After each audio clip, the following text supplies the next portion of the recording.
Vale, pues ahora que he explicado un poco todos los beneficios que tiene a nivel físico y a nivel mental, explica un poco también los riesgos que tiene, que siendo un deporte en el que tienes que aguantar la respiración y a lo mejor te puede pillar a bastantes metros de profundidad, puede tener serios problemas y serios riesgos. Claro. Bueno, seguramente todos lo habéis experimentado, ¿no? Que a lo mejor en una piscina no se nota mucho, pero ya en el mar cuando decimos, anda, mira, una concha. Y lo típico que queremos ir a ver esa concha más de cerca y a lo mejor hay que bajar un poquito. Y entonces nos duelen los oídos, nos empiezan a doler los oídos y ay, es que no puedo y me tengo que dar la vuelta y subimos, ¿no? Y yo, pues es que yo quiero bajar, ¿y cómo lo haces tú? ¿Cómo es esto, no? Pues claro, ahí entran una serie de técnicas de compensación. Pues empezamos por Valsalva, que sería la compensación más básica, que es apretando un poquito el abdomen y pinzándonos la nariz, mandamos aire hacia la trompa de Eustaquio para que el oído se compense. El oído el tímpano es una membrana muy fina que, claro, el agua empieza a entrar a través del oído externo y empieza a presionar hacia adentro. Y si no movemos el aire que tenemos dentro de la trompa de Eustaquio otra vez hacia afuera, empujando esa membrana, pues podríamos tener un accidente, podríamos tener una perforación o una rotura del tímpano, ¿no? O una fisura en el tímpano. Entonces hay que saber compensar, primero con esa técnica básica en Valsalva, que se enseña mucho en buceo con botella, y luego pasando ya a otras técnicas un poquito más avanzadas como Frenzel o Mouthfeel, que se utiliza más en competición. Y por un lado podríamos tener ese tipo de accidentes si no lo entrenamos y trabajamos a lo mejor con una persona profesional que nos enseñe a hacerlo. También puede ocurrir que al intentar sumergirnos pues tengamos un pinchazo bastante severo, bastante fuerte en la zona de los senos frontales o los senos paranasales también. Eso es porque hay inflamación, puede haber inflamación de los senos o puede haber mucosidad, que nos impida que también en estos espacios de aire el aire corra y se mueva hacia la trompa de Eustaquio. Ojo con esto porque también podemos tener una rotura de senos y nos puede pasar pues que produzca sangrado por la nariz. Cuando tenemos cualquiera de estos dos accidentes, como el que voy a contar ahora a continuación, sería muy recomendable dejar de bucear por el resto del día, ¿vale? Y consultar con un especialista, bien un médico de cabecera que nos miren bien, o un otorrino o un médico hiperbárico.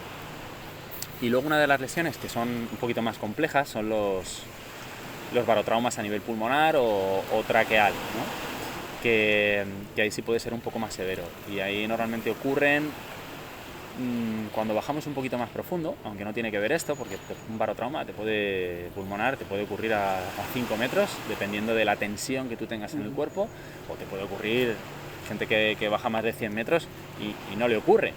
También es verdad que son personas entrenadas, como hablaba antes, han entrenado mucho la flexibilidad del diafragma y de toda esa musculatura, entonces pues son menos propensos a sufrir ese tipo de accidentes, que no quiere decir que no los puedan tener. Pero bueno, esto con entrenamiento y estando en manos de profesionales no suelen ocurrir para nada este tipo de accidentes, pero claro, hay que presentarlos y hay que tenerlos en cuenta.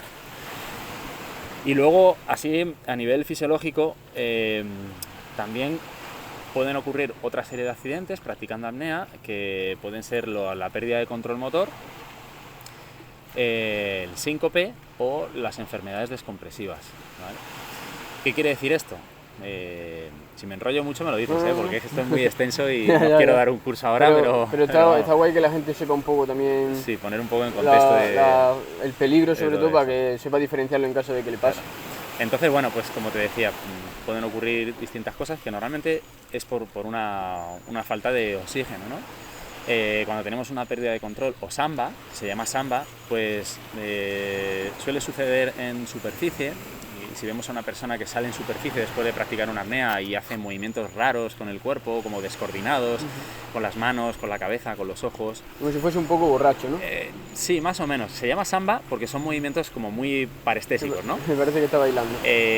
Esa persona se puede recuperar rápidamente si hace una respiración, que nosotros le llamamos respiración de seguridad, donde intentamos meter todo el oxígeno posible rápidamente, en 3 o 4 respiraciones, y bombeando ese oxígeno de manera frecuente hacia el cerebro, hacia las extremidades, para volver otra vez a estar en sí. Es como cuando nos levantamos de un sofá y te mareas. Parecido, ¿no? Similar. Un poquito más fuerte, pero normalmente si estás con un compañero, por eso siempre practicamos apnea o pesca submarina con compañero, esto se solventa en cuestión de 5 segundos, muy rápidamente. Esto es lo que precede a lo que sería un síncope o un blackout, que sería un desmayo, ¿vale? Que primero viene esto, ¿no? Y luego ocurre el desmayo. Entonces ahí sí que hay que tener un compañero cerca que tenga que estar contigo, retirarte la máscara, soplarte en la cara, tocarte un poco. Si vemos que no respira, pues entonces ya habría que iniciar una respiración asistida hasta que se recupere, ¿no? Eso sería como el accidente más grave, que puede ocurrir en superficie o puede ocurrir debajo del agua, ¿vale? Que cuando ya tenemos un estado de hipoxia un poquito más severo. Y bueno, no te voy a contar más porque es que si no, si me meto a explicarte qué ocurre en profundidad y demás, no terminamos nunca. Ok.